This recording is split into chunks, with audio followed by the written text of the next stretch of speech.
Hi everybody, how's it going? No vídeo de hoje nós vamos falar sobre o Simple Past, o passado simples em inglês. Vamos lá? Mas antes, não se esqueça de deixar um like e se inscrever no canal para sempre receber notificações sobre os nossos vídeos novos. Vamos lá!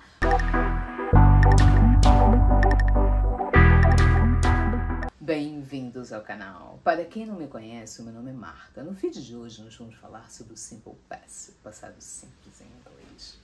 Eu vejo muitos estudantes de inglês se confundindo na hora de usar o Simple Past. O passado simples em inglês é usado para falar sobre ações que terminaram no passado. Elas começaram e terminaram no passado.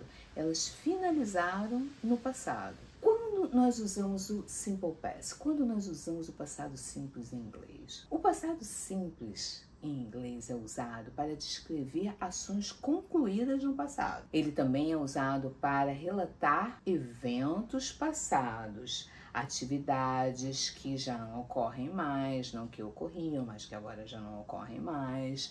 O passado simples também é usado para indicar quando algo aconteceu. Expressões como yesterday, last, ago são muito usadas com o Simple Past.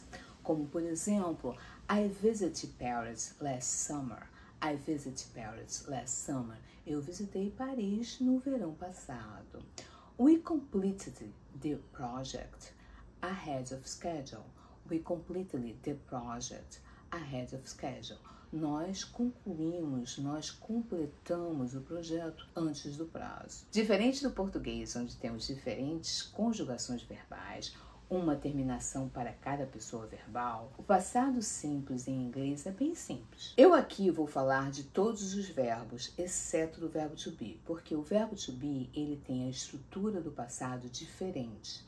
Então, eu vou englobar aqui todos os verbos, exceto o verbo to be. O verbo to be, ele forma o passado de uma maneira diferente, tá bom? Eu tenho um vídeo aqui no canal que a gente fala somente sobre o verbo to be no passado. Em inglês, nós conjugamos o verbo no passado e o mesmo verbo conjugado no passado vai servir para todas as pessoas.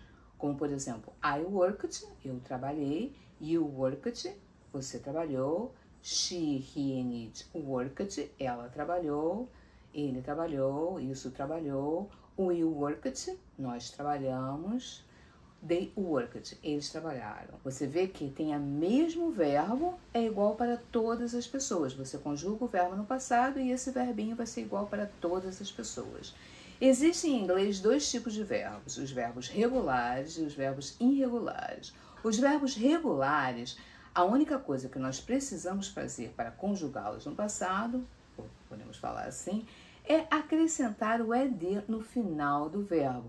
Como é o nosso exemplo aqui do work. No passado, ele fica worked. Não, ele está com ed no final, ele está conjugado no passado, porque ele é um exemplo de um verbo regular. O verbo regular, a gente tem uma regra para se conjugar o verbo no passado. Já os verbos irregulares, eles apresentam formas completamente diferentes no passado. Não existe uma regra. Nós temos que consultar uma lista de verbos irregulares. Como, por exemplo, o verbo give se torna gave no passado simples. She gave the car to her parents. She gave the car to her parents. Ela deu o cartão para os seus pais. Então, você vê que o verbo give se tornou gave no passado. Com o tempo, os verbos irregulares, eles se tornam mais naturais. Mas no início, nós temos que consultar uma lista de verbos. Um outro exemplo. Laura bought a new blouse yesterday. Laura bought a new blouse yesterday. Laura comprou uma blusa nova ontem. O bought é o passado do verbo buy. No início pode soar estranho, mas é simples. Depois, com o tempo, fica natural, fica uma pegada muito natural. Não se preocupe com isso. Agora vamos falar um pouco da estrutura do Simple Past. Como a gente faz uma afirmativa, como a gente faz uma pergunta, como a gente faz uma negação. Por exemplo, em frases afirmativas, nós conjugamos o verbo no passado. Nós colocamos o verbo no passado simples, como por exemplo, we played tennis yesterday.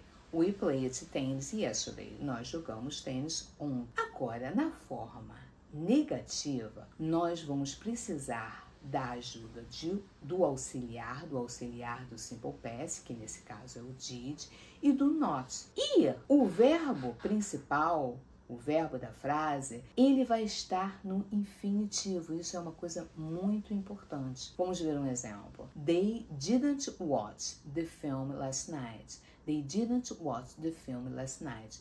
Eles não assistiram ao filme ontem à noite. Você reparou que quando eu acrescentei o did not, não, que aí foi o didn't, que é a abreviação do did not, nós não conjugamos o verbo no passado. O verbo ficou no infinitivo. Isso é uma coisa muito importante. Quando nós usamos o auxiliar do simple past, que é o did, nós não conjugamos o verbo. O verbo fica na forma infinitiva. Na forma interrogativa, na pergunta, também nós vamos precisar do auxiliar do passado, que é o did.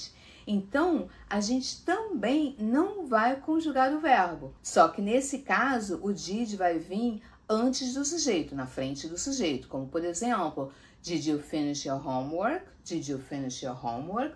Você terminou o seu trabalho de casa. Você vê que aí o did veio antes do you, porque é a forma da pergunta, mas o verbo também não foi conjugado. Isso é um detalhe bastante importante. Então, no passado simples, a gente vai conjugar o verbo na forma afirmativa. Na forma negativa e na pergunta, quando nós usamos o auxiliar, nós não conjugamos o verbo no passado. Isso é muito importante, tá bom? Espero que tenha ficado mais claro para vocês. Nos vemos na próxima semana com mais um vídeo e mais uma dica. E nos siga aqui e nos siga no Instagram. No Instagram nós postamos dicas de inglês todos os dias. English on the Top. English on the Top. E aqui nós postamos um vídeo a cada terça-feira. A cada terça-feira, um vídeo novo para você. Thank you for watching. Bye, bye.